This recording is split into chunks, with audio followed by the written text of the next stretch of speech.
Paz e bem, meus irmãos e minhas irmãs. Estamos no 21º domingo do tempo comum, dia 24 de agosto. Hoje o nosso evangelho é retirado do livro de Lucas, capítulo 13, versículos de 22 a 30. Naquele tempo, Jesus percorria pelas cidades e povoados ensinando. Enquanto ele caminhava para Jerusalém, alguém do meio da multidão lhe perguntou: Senhor, é verdade que são poucos os que se salvam? Jesus respondeu-lhe: Fazei todo o esforço para entrardes pela porta estreita, porque muitos tentaram entrar e não conseguiram. E eu vos digo que naquele dia ficareis do lado de fora depois que o dono da casa fechar a porta. E do lado de fora começareis a bater na porta e a dizer: Senhor, abra-nos. E do lado de dentro ele dirá: Eu não sei quem sois. Por isso, do lado de fora insistirão cada vez mais: Mas, Senhor, nós comemos e bebemos contigo, ensinastes em nossas praças. E ele responderá: Eu não sei quem sois. Apartai-vos de mim, todos vós que cometeis iniquidades e coisas males. E vos digo também que virão muitas pessoas do Oriente e do Ocidente, e muitos virão do Norte e do Sul. E vós contemplareis eles sentados no banquete do reino, junto de Abraão, Isaque e Jacó e todos os profetas. E vós ficareis do lado de fora, e aí ireis gemer de dor. Por isso, muitos daqueles que agora são os primeiros serão os últimos, e muitos daqueles que agora são os últimos serão os primeiros. Palavra da salvação.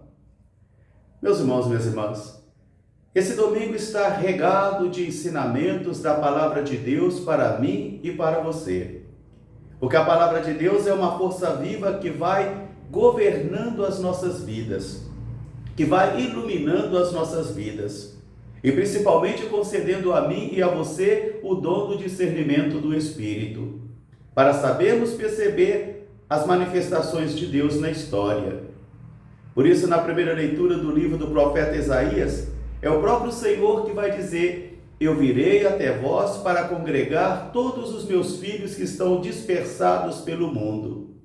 E eles virão de todas as partes, em camelos, em cavalos, virão as crianças, os jovens, os adultos, e todos irão contemplar a minha glória nesse monte, porque eu mesmo os atrairei, eu mesmo os conduzirei, e eu mesmo os acolherei.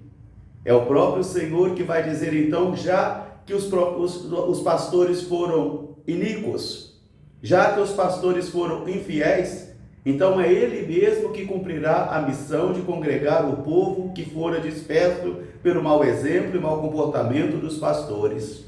Então é o próprio Senhor que virá para congregar o seu povo. A pergunta hoje é séria: são poucos os que se salvam, Senhor? Ou são muitos os que se salvam, Senhor? Jesus não fala em quantidade. Jesus não diz nem sim que são muitos e nem sim que são poucos. Mas ele vai dizer: esforçai-vos por entrar pela porta estreita. Quer dizer, não existe regalias aqui. Não existe exclusivismo aqui.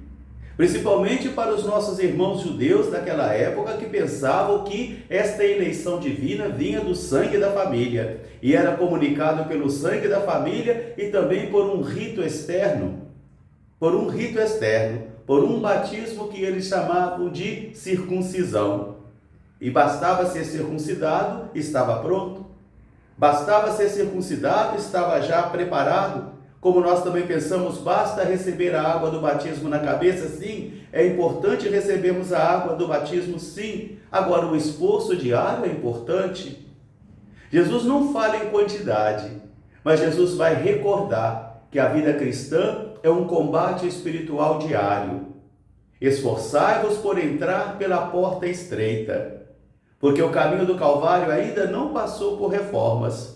A porta do Calvário ainda não passou por reformas e continua estreita. Quer dizer, vai exigir de mim e de você um constante esforço e uma constante batalha espiritual, um verdadeiro combate espiritual. Porque eu e você podemos nos dispersar, podemos ficar desencaminhados, podemos ficar com os corações cristalizados e principalmente perdermos o Senhor de vista. Por isso, a resposta de Jesus será tão somente esta: esforçai-vos. Esforçai-vos por entrar pela porta estreita. E diz ele, e muitos tentaram. Porque não basta somente o esforço humano, não basta somente a obra humana. É necessário também a graça de Deus. A graça de Deus que atrai, a graça de Deus que sustenta e a graça de Deus que nos acolhe. Porque se fosse depender somente do esforço humano, nós não precisamos de Deus. Nós mesmos seremos os nossos deuses. E aqui está uma das heresias, que bastavam as obras. As obras são importantes para dar credibilidade e veracidade à fé que eu professo. Mas a graça de Deus é necessária, e mais necessária porque as nossas obras, como nos ensinou Santo Agostinho, aquele que te criou sem ti, não vai te salvar sem ti. 90% é a misericórdia do Senhor, 10% é esforço humano. E Jesus vai, numa alegoria de imagens, traçar esse perfil dessa entrada na porta, dizer-lhe, muitos tentaram e não conseguiram. E quando o dono da casa se levanta e fecha a porta, e vocês vão bater insistentemente, e ele dirá, eu não conheço vocês, afastem-se de mim. E vocês então vão recordar que celebravam com ele, que participavam de um culto com ele. Mas, Senhor, nós comemos e bebemos em tua presença. Quer dizer, nós tínhamos intimidade contigo, nós éramos íntimos. E agora o aspecto litúrgico, Senhor, ensinastes em nossas praças, nós ouvimos os seus ensinamentos. E diz Jesus, mesmo assim, o Senhor vai dizer, eu não vos conheço. Aqui está um banho de água fria. Um banho de água fria no orgulho dos nossos judeus daquela época. Um banho de água fria naquela arrogância religiosa onde eles distinguiam entre puros e impuros. Eles eram puros, os outros impuros. Como muitos de nossos irmãos de outras igrejas hoje. Você só será salvo se estiver alistado em minha igreja. Você só será salvo se tiver participado do batismo de minha igreja. Você só será salvo se tiver inscrito na minha igreja. Se você for da outra igreja, você está perdido. Você está no inferno. Meus irmãos, minhas irmãs, as igrejas são necessárias. As igrejas são importantes, sim. Elas são caminhos de santidade. Elas são espaços e palcos onde eu e você vamos travar a nossa batalha. Mas o esforço é pessoal, o esforço é diário. Por isso Jesus vai dizer, esforçai-vos. E ele vai dizer, naquele dia, quando a porta estiver fechada e vocês do lado de fora, vocês vão contemplar Abraão, Isaque e Jacó participando do banquete do reino, juntamente com todos os outros profetas, e vocês ficarão do lado de fora, aí vocês sofrerão. A carta aos Hebreus vai agora animar a mim e a você, dizendo, quando o Senhor estiver te corrigindo, acolha com prudência, com paciência e com benevolência, acolha. Nenhum de nós gostamos de ser corrigidos, nenhum. Naquele momento da correção ficamos tristes, mas depois vamos percebendo que fora necessária a correção. Por isso os pais devem corrigir os filhos devem corrigir os pais, mesmo que a gente não goste. E vai dizer ele, fortaleçam então agora nesse momento as vossas mãos cansadas, os vossos joelhos cansados, e percorra o caminho do bem, percorra o caminho da integridade, o caminho plano, para que os coxos não venham tropeçar. Porque às vezes eu e você ficamos coxos nessa caminhada para Deus, coxos de tanto pecado, coxos de tanta resistência, e assim podemos ir nos apartando do Senhor. Um grande fraterno abraço para todos, paz e bem, até amanhã se Deus quiser. Beato Carlos Acutis, rogai por nós, paz e bem.